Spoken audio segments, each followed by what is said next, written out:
day, so in 10 days' time or so, it's the equinox, and 12 hours of day and 12 hours of night here in the UK. I'm not sure how that works out in other places, to be fair, but here it's one of those markers in the calendar for me. We have the longest day and the shortest night, and vice versa. And the equinox is where there's 12 hours day and 12 hours night exactly. And if we weren't British, what the hell else would we talk about if we weren't talking about the weather? Because the weather changes every five. If you're bored with something, about 10 minutes later, it changes again anyway. And we enjoy talking about the weather. It keeps us occupied for hours and hours and hours and hours. But it is a good time here.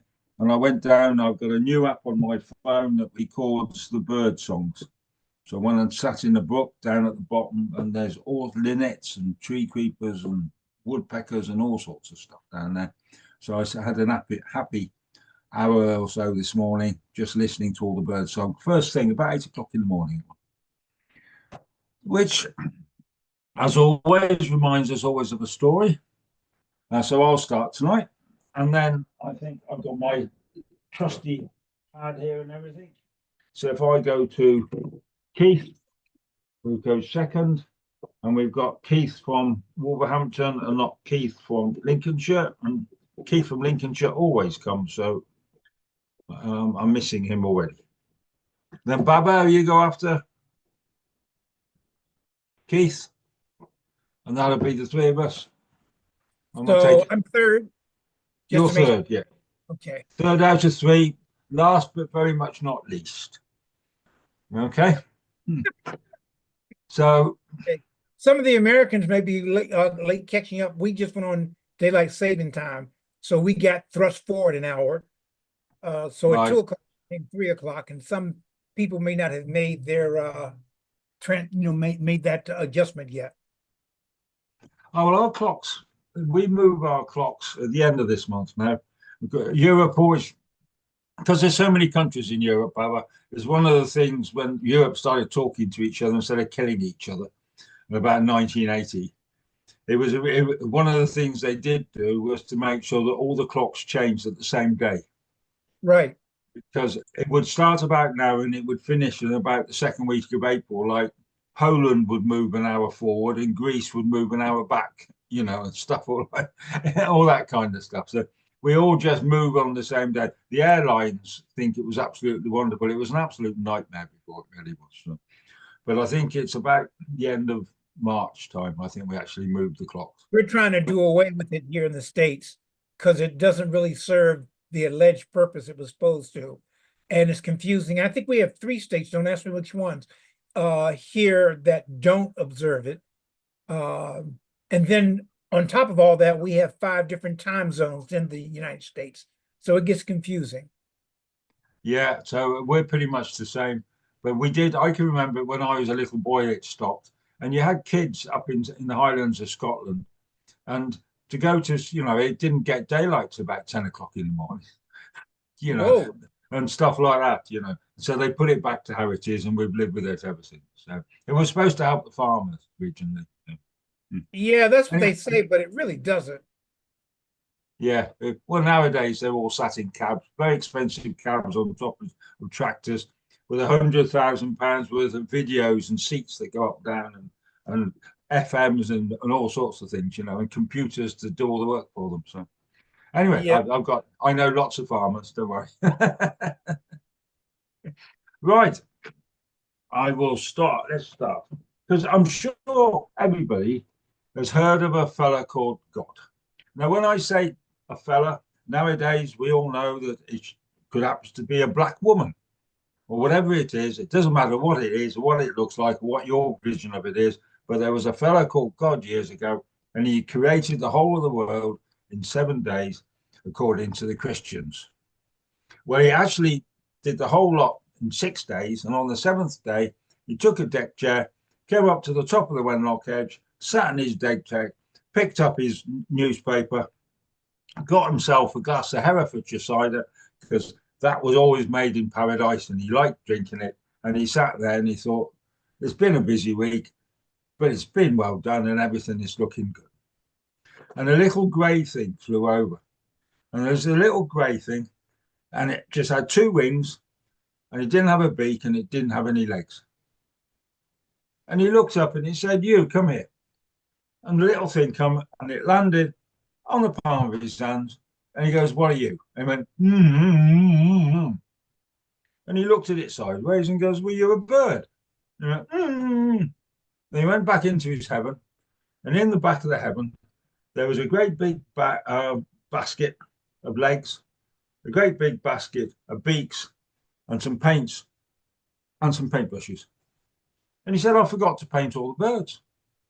I forgot to paint all the birds. I was so busy creating whales and doing this and doing that. And I created all the birds on Wednesday afternoon and I forgot to paint them all." So he went back and he got the basket of legs, the basket of beaks, and the paints. And he picked up this little bird and he flashed a bit of brown all over it. And he gave him a beak and he gave him a couple of legs and says, "Right, we're going to call you a dunnock or a hedge sparrow." He said, "I want you to go off and find all the other birds and tell them to come here because I forgot to paint all the birds."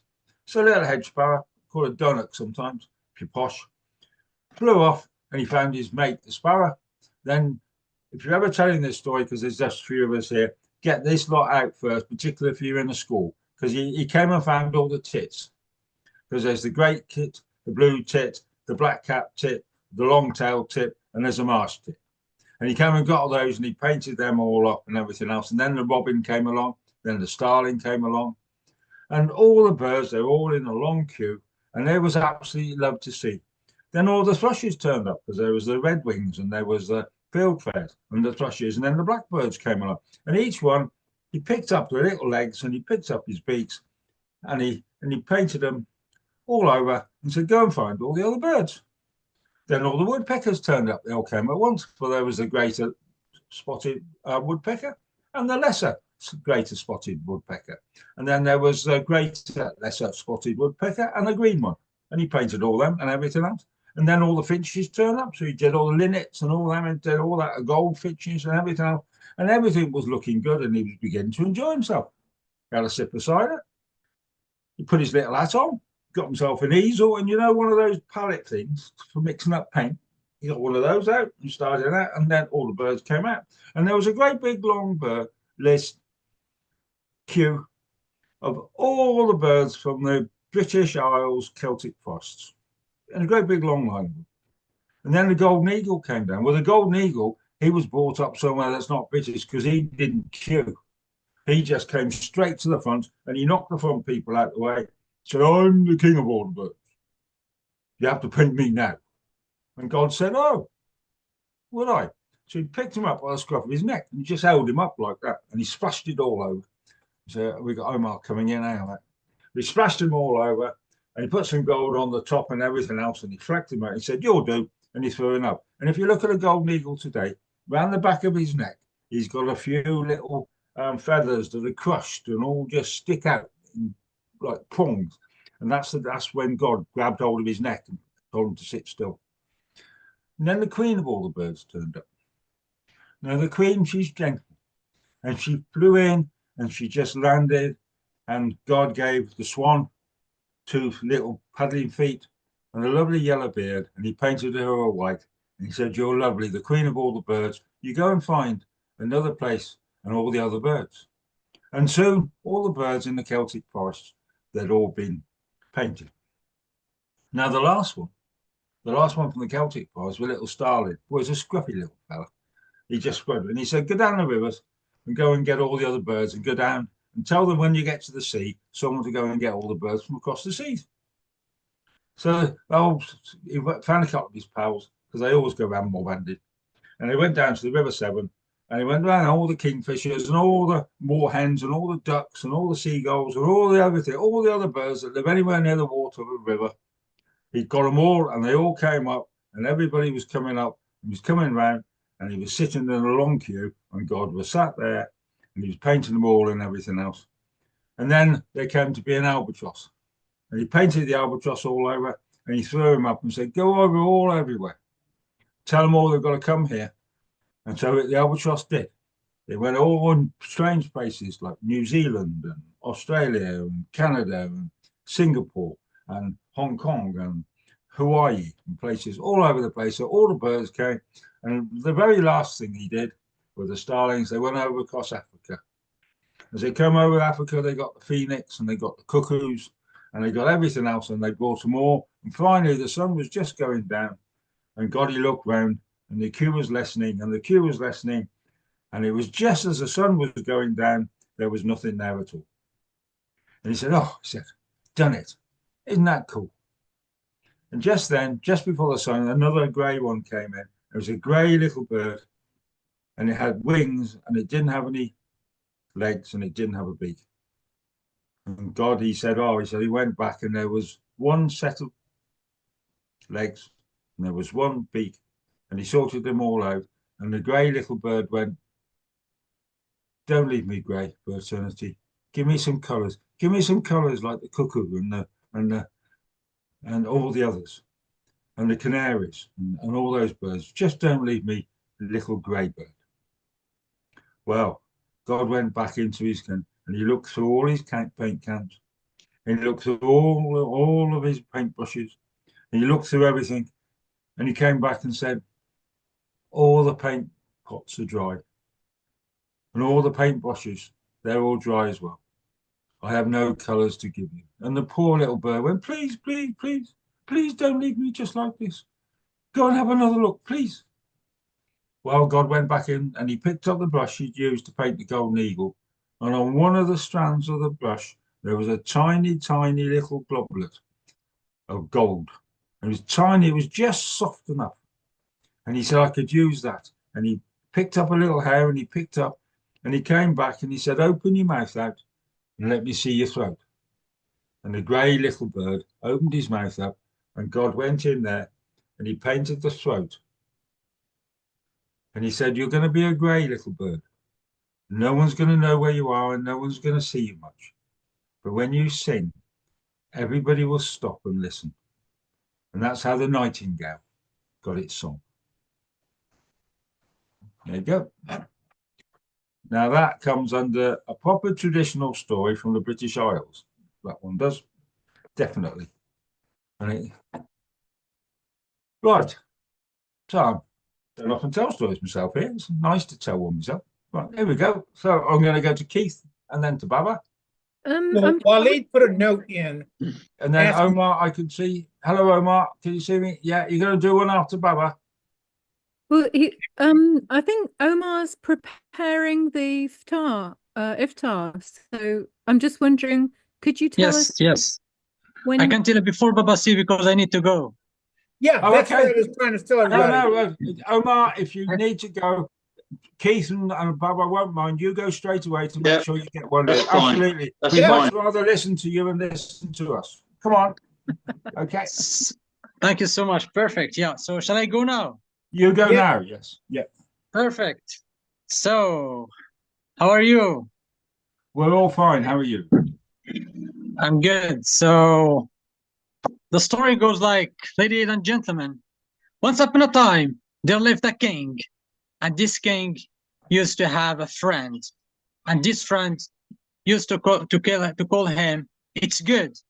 And this friend of him is the vizier or the prime minister. This prime minister is called it's good because whatever happened in this world, whatever happens, whatever the king said, all the time, this vizier repeats and remarks, it's good. So one day, the king went to the guardian and he was like cutting with a dagger a bamboo. And it was like this, cut. And he cut his finger and he cut his off. And he was so angry. He cut his finger off like this and he ran and all the doctors all around the globe came to him. And then he saw to him, what happened to you, our king? What happened to your majesty? What's wrong? And they explained the situation that he tried to cut a bamboo and he cut his finger off. When his prime minister heard about the story, went to him and he said, your majesty, it's good. And his majesty got very furious and angry. How come it be good and they cut my finger off? Huh? You know, I will get you to the jail till to rot. And you see what he did? He bring him to the jail. And then when he bring him to the jail, the king was a little bit sad because his best friend is in the jail and he cut his finger off. He got no finger, he got no friend, he got alone. So then when back in the time when we have like a little bit sad or we have facing some hard time, we go to hunting in the forest. And this is what they did, this king. He ride his horse and he ran into the forest trying to hunt something. It was the first day, the second day, the fourth day, the fifth day. It was like a whole month trying to hunt something in the forest. But one day he crossed like from his land to another land. And there was big soldiers seeing him. And he said to them, what are you doing here today, huh? This is our land. And he said to them, no, this is my land, I'm the king. And they say, no, you cross the law to our land. And then they bring him to priest. And the priest is the holy man in that land who took anyone and they sacrifice him to their gods. And they take all his clothes off and he prepared him to be sacrificed to their god. And the priest came and he looked to his body, but he said to them, stop. This man could not be sacrificed. And all of them said, why not? We found him in our land, and this is what we do normally. And he said to him, look at his finger. He missed a finger. We cannot sacrifice something that is missed in his body. So this man could not be sacrificed. And this is what they did. He bring him all his things, his clothes and his horse, and he bring him back to his city, to his place. And he went to the jail right away, and he said to his friend, my friend, I'm very sorry. I'm really very sorry that I let you here in the jail. It's very cold, without water, without enough food. And I let you here too, you know. And he said to him, he marked him and he said, no, it's good. And he said to him, how could it be good and you are here without food, without water? And it was a month we are alone in the jail. And he said to him, no, your majesty, no, it's good because you have escaped from that land, from that priest, because you missed your finger. But I would never be escaped because I have a complete body. And this is the story that he gave him a hug and he said to him, sorry. And from that now on, he said that it's good. Whatever happened in this world, it's good. And the moral of the story is that whatever happened to us, we can only see the beautiful thing about it and the good thing about that story. And thank you so much for listening. Thank you, Omar. That's lovely. Thank you for coming in. I've left a note in the chat box asking you to send me your email address. Okay. My email? Your email, yes. Okay, yes, perfect. Okay. Yeah, I will. Yes. Okay. Great. Omar Thank gets you. better and better every time we hear him. Yeah. Thank you. Right. So you're in Marrakesh at the moment, Omar? Yeah. So I'm going to go from Marrakesh to Wolverhampton. Where the sun has been, we've had a lovely day today here. We've probably been 14, 15 degrees or something like that. What's the temperature in Marrakesh? It'll be about 25 or something, I think. So anyway, so we're going over to Keith, and then from Keith to Baba. Okay. Okay. Ready to roll. I'd like to tell you a story from the great Dave Tong's Tudor Tales book. So we go back to Tudor times when times were strange. And there was a man called Simon Howgill, who was a coney catching man, a fooler of the gullible. Today he would be called a con man. And he was a man who had many faces. One day he was a monk, another day he was an artist, another day he was a priest. But today he is a physician. And he arrived in a town with a long robe, a long leather robe with a pointed hat, which marked him to all those who looked around as a physician. And he had a bag, a leather bag, which clanked as he walked.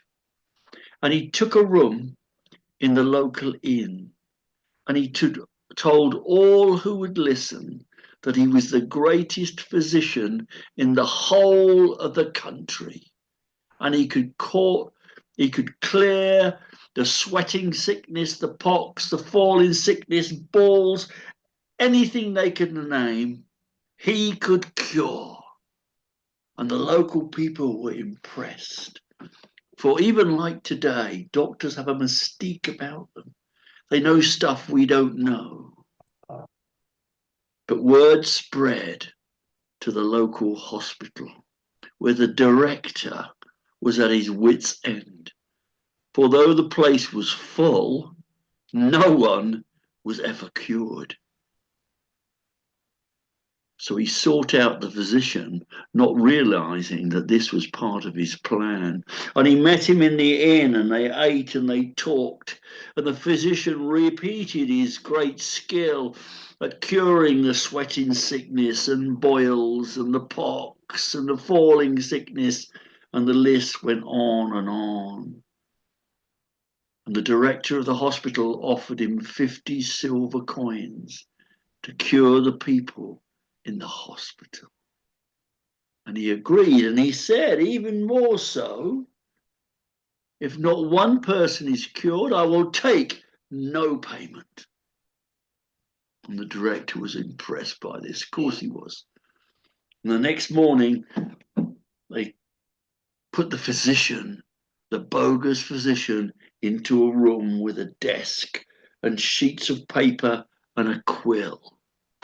And the first person is brought in, the first patient in the hospital is brought in, and he sits before him feeling nervous.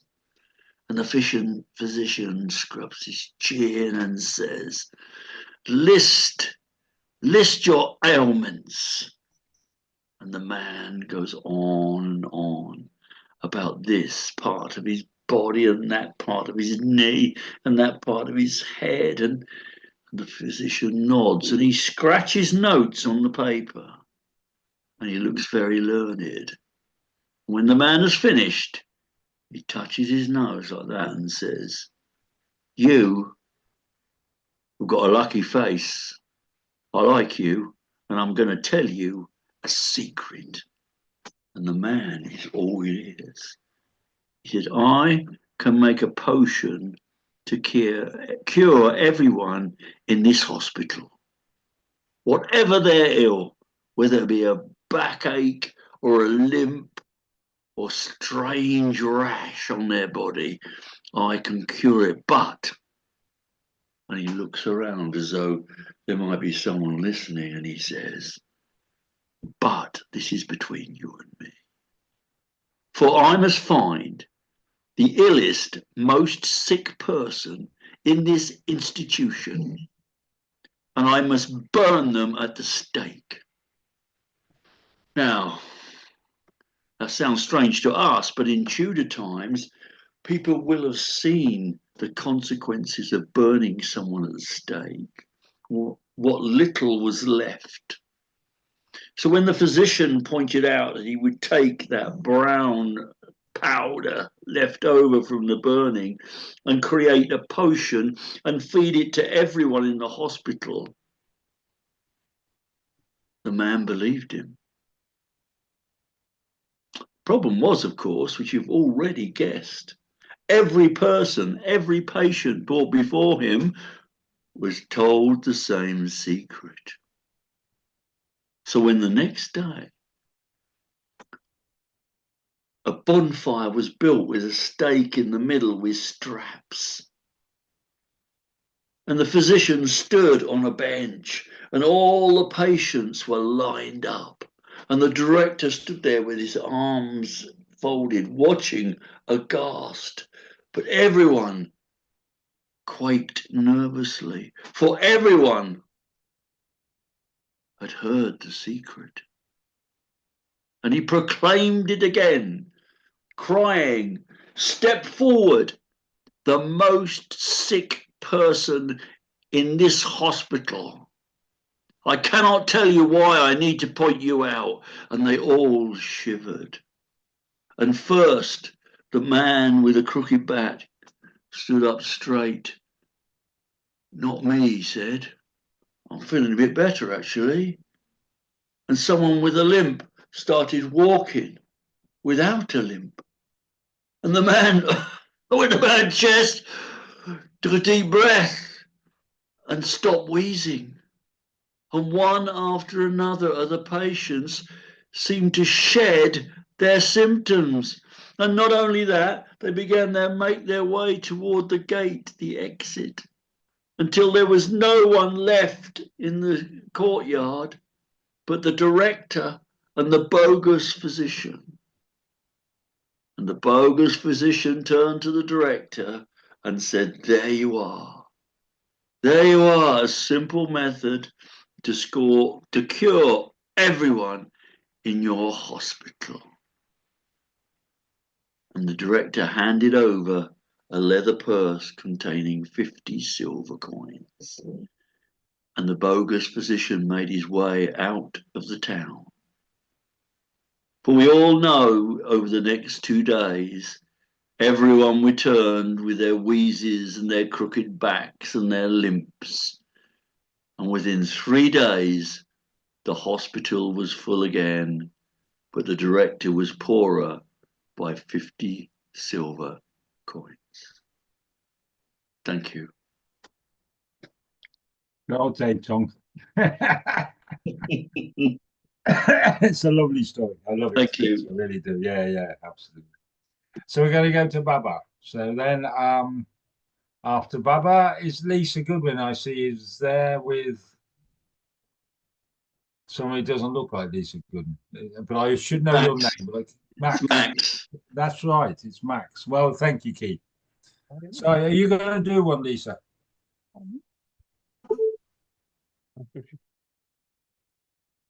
You muted again. Right.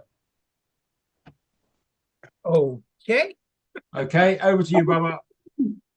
So, as you know, this story took place before Mike's beard was gray, and we both had hair, our scalps. This story is older than John Rowe, Keith, Mike, and I put together. It's old story. It's so old, it was spelled O-L-D-E. That tells you how old it is. It's older than that. This is a story about one of my favorite characters, which is Anansi the spider. In some cultures, Anansi is a man that turns into a spider. In other cultures, he's a spider that turns into a man. In other cultures, he's a demigod, half man, half spider. But whatever the incarnation of, Anansi remains trickster. Now, Anansi does not like to work. He likes to reap the rewards of work, but he does not like to work. He is lazy. He is so lazy that when he's hungry, he does not want to cook. He wants to eat somebody else's cooking. And this is a story about Anansi's laziness and how, well, if I tell you what happens, there's no need to me telling you the story. You see, long ago, Anansi was trying to figure out how to do his favorite thing. You see, his favorite thing was to eat. His 3 favorite things was to eat, and to eat some more. Yes, I know what I said. His 3 favorite things were to eat, and to eat some more. Oh, he loved to eat. If Anansi wasn't eating, he'd just finished eating, or he's about to eat. But he was also very lazy. But one of Anansi's favorite foods in the whole world was fish. He loved himself some fish, baked, broiled, fried, grilled. Oh, he loved himself some fish. So one day he happened to come upon a fisherman that was repairing his nets. And he was trying to figure out how to get some money because he had no money to buy some fish. So the fisherman said, "Hello, Anansi. So good to see you again, man. But I don't have time to talk right now because I got to go fishing so I can make me some coins and go into town." Anansi said, "Going fishing, eh? Making coins, eh? Yes, yes, Anansi, I got to do that. I got to do that. But I have no time to talk. Anansi, no, no, no, no, no, no. Let me help. He said, oh, Anansi, no, no, no. Well, maybe. You see, Anansi, there's so much to do. I tell you what, Anansi, why don't you sit here and get tired, and I will do all the work. We'll make the gold coins and go off to towns to buy whatever. And Anansi thought, but if I sit here being lazy, and he's doing no, no, no, no, that won't work. That won't work. He said, no, no, no, no, no, fisherman. I tell you what, you sit under the shade, you get tired, and I will do the work. Because Anansi's calculating how to get that money as quick as he can. So Anansi, he row out and he casts the net, and he waits and he waits and he waits some more. So finally, near the end of the day, about midday, actually, at the end of the day, he pulled a great big fish, full nets into the boat, and he go back. He go back to the fisherman. Fisherman said, that's not bad, that's not bad, that's not bad. And they go off to town to sell all the fish to make some gold coins so Anansi can buy his favorite food. Well, they sell all the fish, not even a scale left. I'm telling you, nothing left, not a fin, although that would be the finish of the story. Not a fin, not a scale, nothing left. And the fisherman give Anansi his gold coins. And Anansi says, yes, now I can go buy my favorite food. No, he couldn't, because they had sold all the fish. And Anansi's favorite food was what? Fish. Fish. Anansi outwitted himself.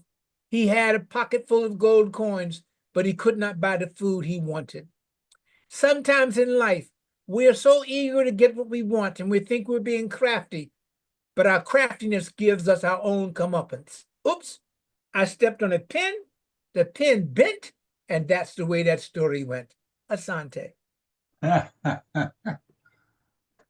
that's a short version of that story, but it's one of my favorite stories. I went down to Gloucester on Thursday, and there was a fellow down there doing some Anansi stories.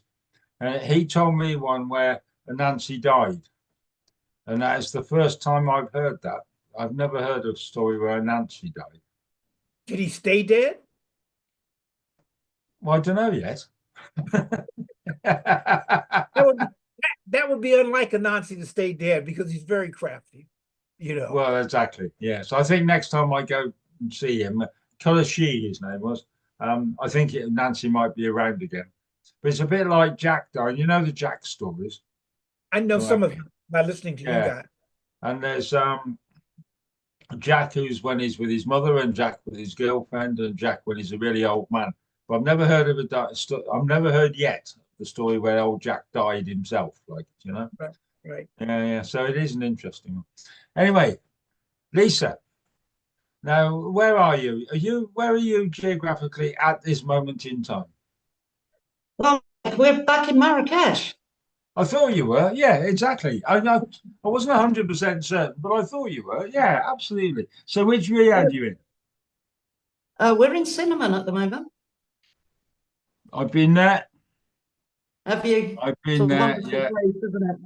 it's lovely. Yeah, I've been there. Absolutely. Brilliant. Yeah. I'm not going to say it's better or worse than the others that Mike owns, but because they're all exactly the same. So, okay. They're all lovely. Yeah.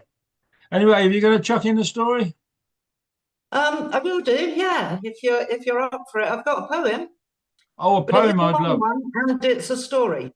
No, absolutely lovely. A poem's lovely. It's great. I love that. Yeah. So this is the legend of Prometheus. And I might need some tea, Max, for the in-betweeny bit. Okay. There's a bit where I get quite thirsty because Prometheus, as we know, the legend of Prometheus involves a lot of fire. So a little bit of mint tea to cool me down is useful to have on the side here. Okay. Right. Always reaching for the light, that bold Prometheus. Refused Titanic fight, spared the bars of Tartarus. He spent night after night with his brother Epimetheus, shaping man after might in name of his love. And so, by his design and his love for all humanity, he shaped mankind. Then, no mere technicality, Athena was consigned to breathe life, mortality. Human being was defined, but what of personality? Endurance, strength, and nerve, an afterthought to give to the creatures of the earth, Epimetheus's gift. But it never did occur to give humankind a lift, and Prometheus observed this rift. Epimetheus's cup had nothing left for man. The animals all supped from the lion to the lamb, but we were snubbed in favor of his plan. So Prometheus stood us up, and the resistance began. He felt his love for humans like fire in his brain, and under no delusion, he nurtured tender flame to bring it to his people, to rise against their pain, and a way to keep all of us warm in wind and rain. Then Zeus declared that sacrifice must be more robust. He took the best of the flesh and left the best for us. So Prometheus did a trick, and the jape was later sussed, and with only bones to pick, Zeus took fire, left us dust. Well, Prometheus flew higher than Icarus, and even though it stung, with treachery vociferous, he lit a torch from the sun. Oh, imagine the aurora. Yes, Zeus was set to stun. He sent pretty Pandora, deceptive heart and lying tongue, and a funny little box that could never be undone. Oh, what a stunning beauty was sent to live among Athena, Epimetheus, Prometheus, and us. Pandora's curiosity was not to be boxed in, and she unleashed an atrocity of suffering and sin and all manner of monstrosity to get under our skin. Now, it's debatable who left us with false hope so that we could be capable to cope. Was it he in chains unbreakable, or that dope of a woman unobtainable who revealed the box's scope? Yes, he in chains unbreakable, immortal, mortal male. Prometheus unmistakable, apparent epic fail made his freedom unsustainable. His passion was curtailed. He was seized by gods unshakable, chained on Caucasian jail. Day and night, tormented by a giant eagle's greed, Prometheus never lamented, liver heal and liver bleed. Man, I would go demented while the hungry beast did feed, but Prometheus never resented its greed. Then Zeus gave two conditions his freedom to be met. If he could proposition and somehow get an immortal volunteer to agree to be dead, and a mortal so sincere to destroy the daily threat. Then in walked tender Chiron and brave Heracles. The trickster may find asylum with gods such as these. And with a sweet surrender and sudden irony, wounded healer and defender died with notoriety. It was no small labor, but the mortal killed the bird and unchained poor Prometheus. At least that's what I heard. Until today, when I met him on the bus. Yeah. I know, it's an unlikely place for people like us, but I took the chance to ask him, why Prometheus? And he told me. This is where it gets hot.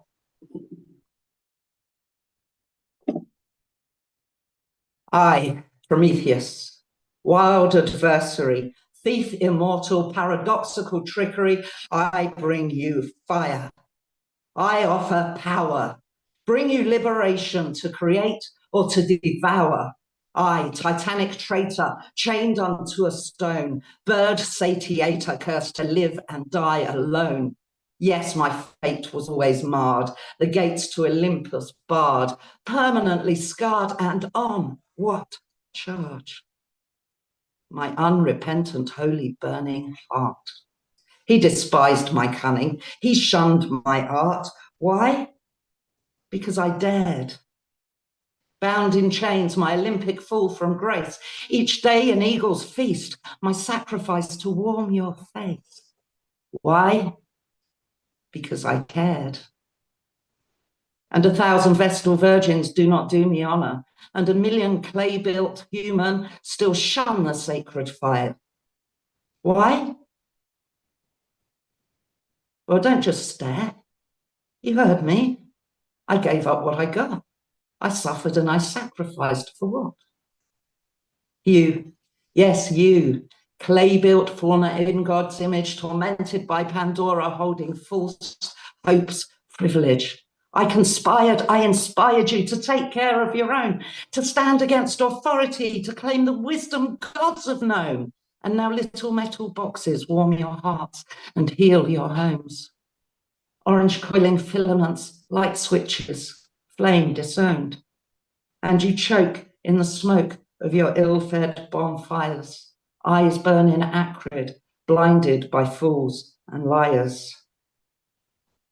And all those vacant Vestal virgins wear about their necks false chains, and my deluded clay creations know nothing of my pains.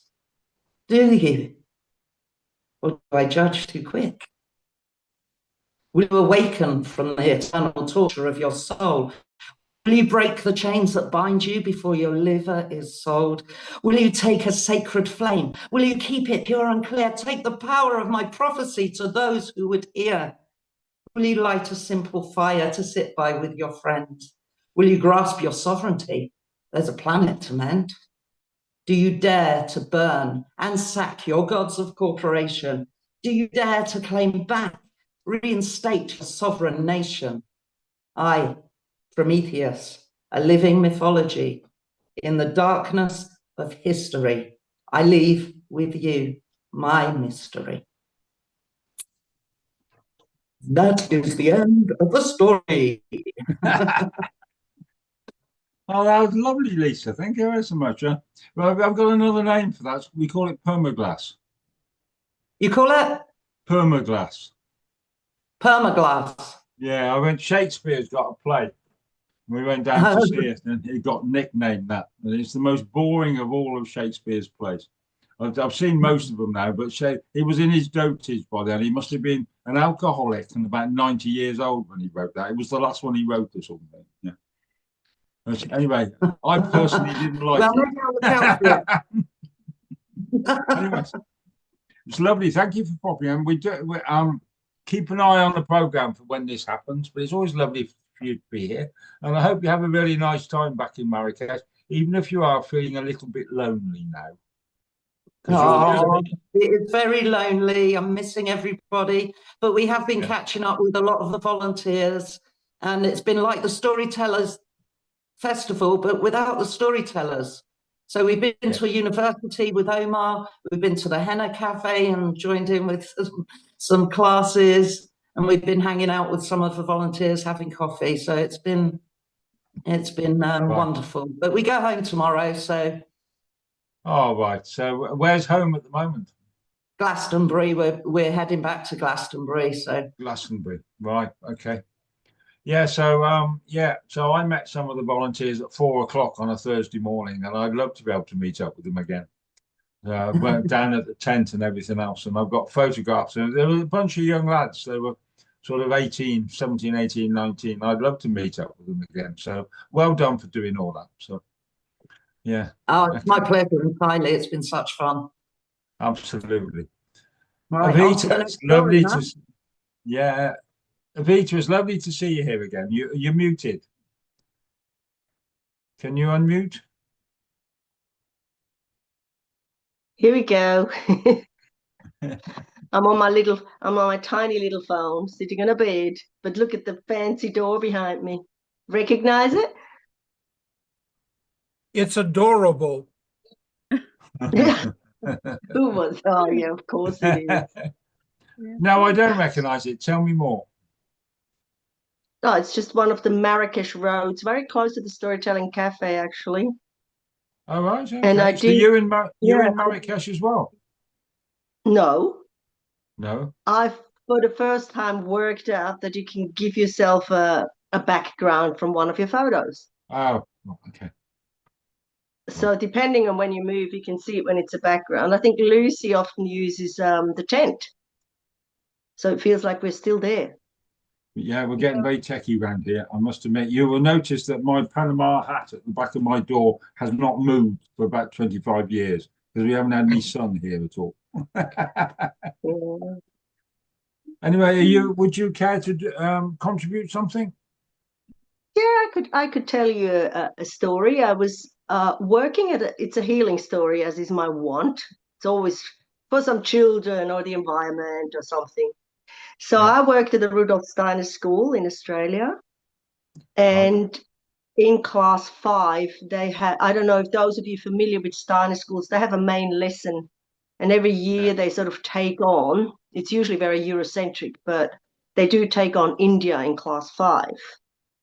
And it so happened that my son was in that class, and the teacher came to me and she said, Evita, can we have a story? I have a little issue with my class. So the boys were playing outside, as they do, playing soccer or whatever, football as you call it, and they were running around, and one of the two really good friends, one called the other one a name. Said child went home and told his parents. The parents, I will not repeat what he said, but you can imagine. So the parents were so aghast that they went back to the teacher and said that, seriously, we don't want these boys to sit next to each other or play with each other. You have to make sure that doesn't happen, because this is just not on. And my son's class was actually quite a harmonious class, and they usually had lots of fun together, but it became really awkward. And she said, look, I don't know, should I talk to the parents again, or can you make us a story? And I said yes, and home I went. And because they did India as a main lesson, and I knew the two boys, I sort of cooked up a story that had a bit of an Indian flavor. So here we go.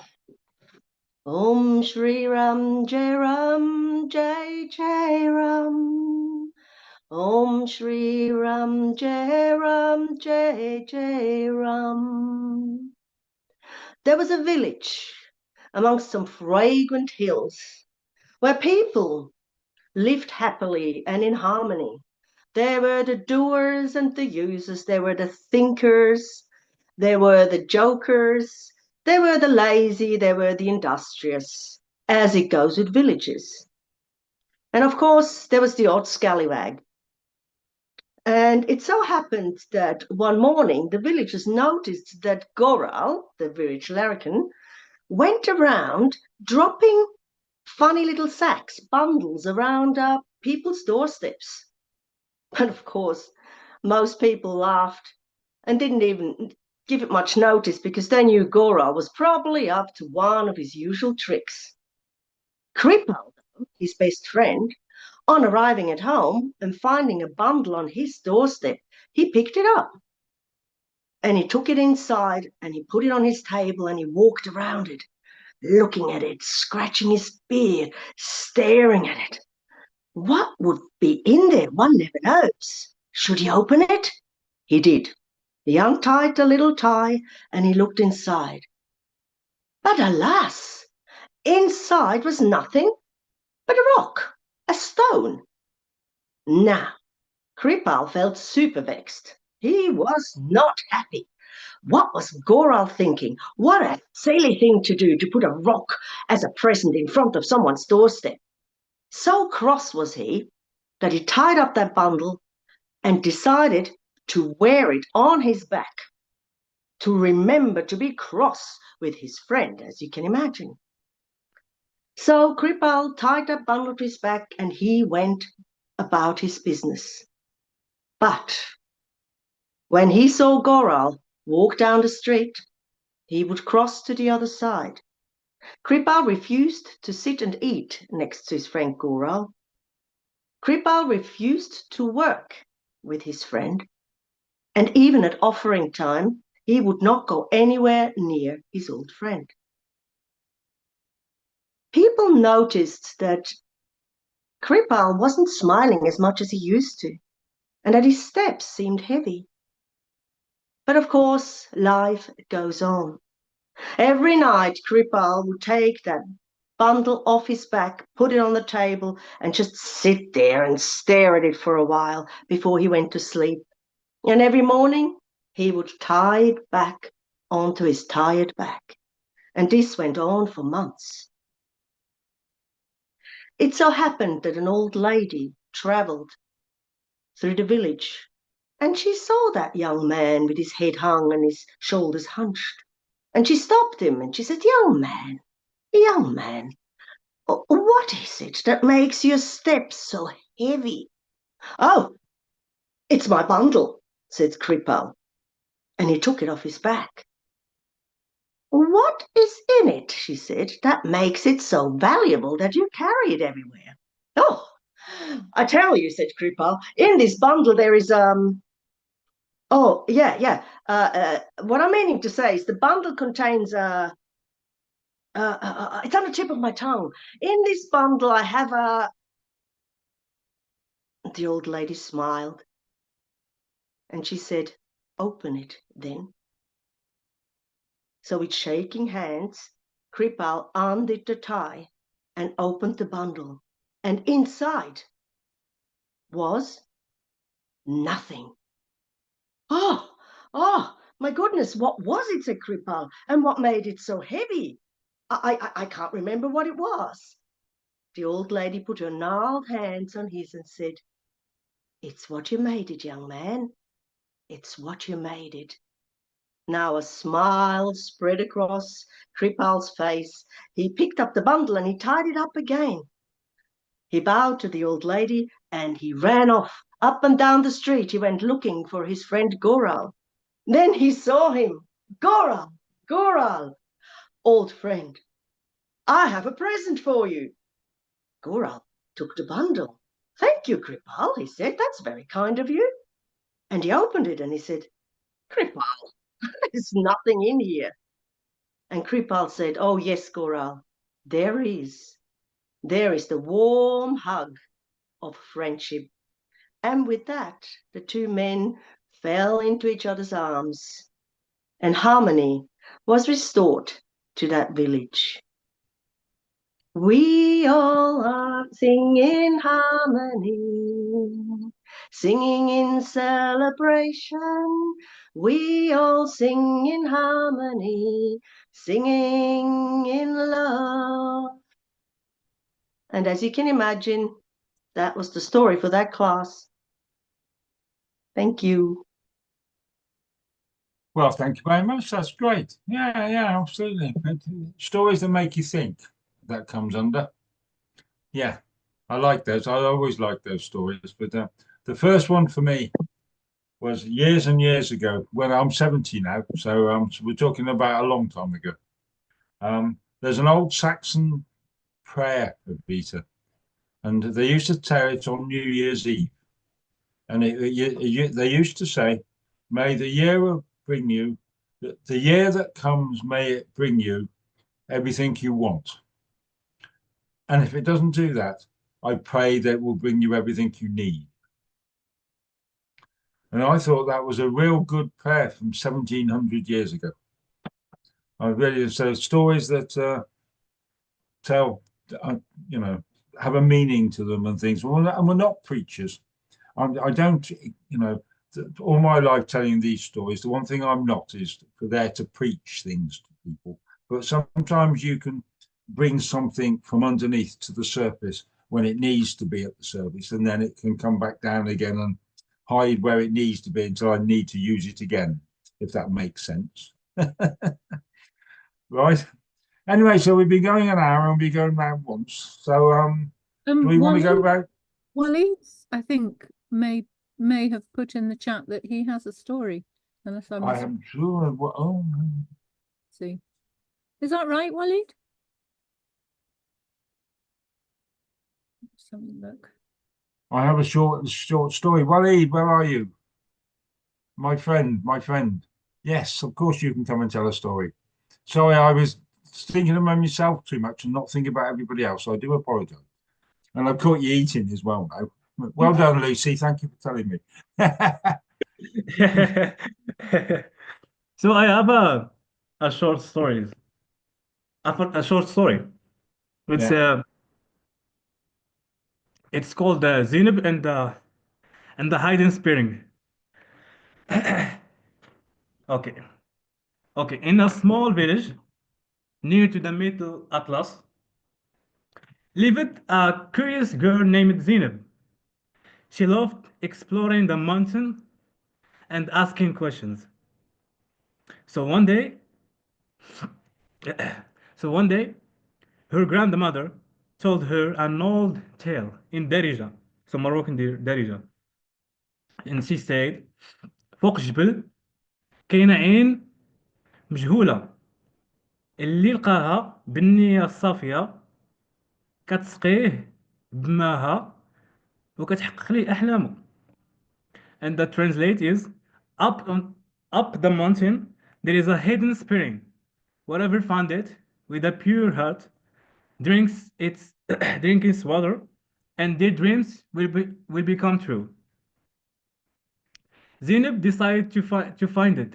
She woke up early, picked bread, olives, and dates, and climbed the mountain along the mountain. Along the way, she helped an old shepherd find his lost sheep, shared her food with a tired traveler, and gave her scarf to a to a cold little girl.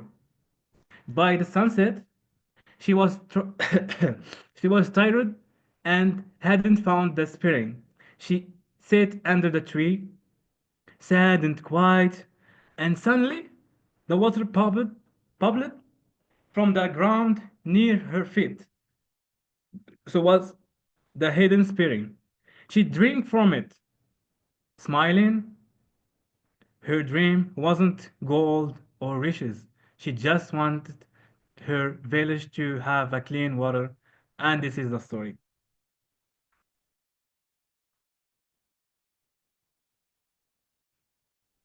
Oh, thank you so much, Yet Wally.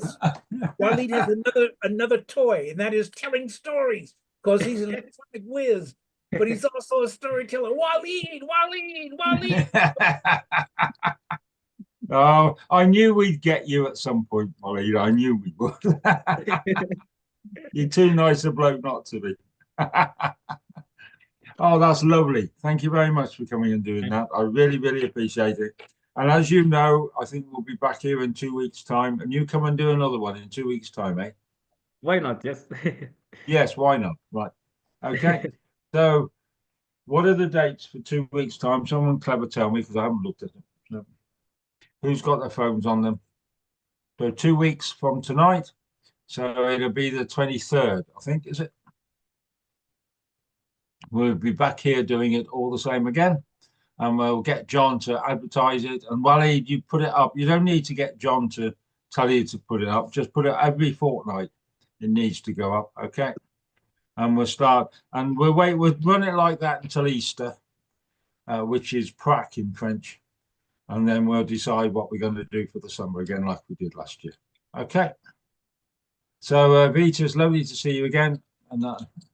And Lisa, I am so jealous that you're in Marrakesh. You've It's had a been few more. raining every day. Every single day it's rained.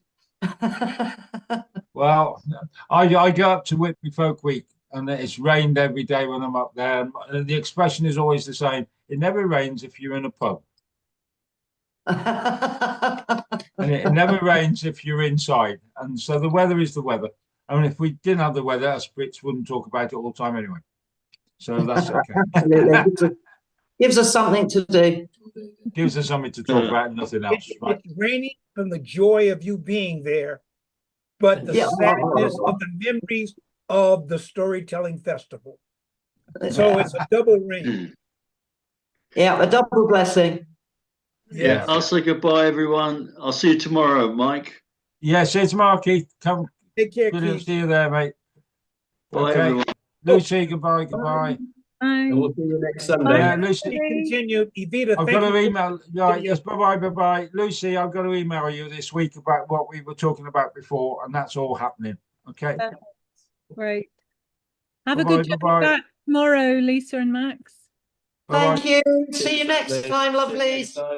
Until the next time. Thank you. It continues. Thanks, Babasi. All right. Oh, the pleasure is mine. The pleasure is mine. All right.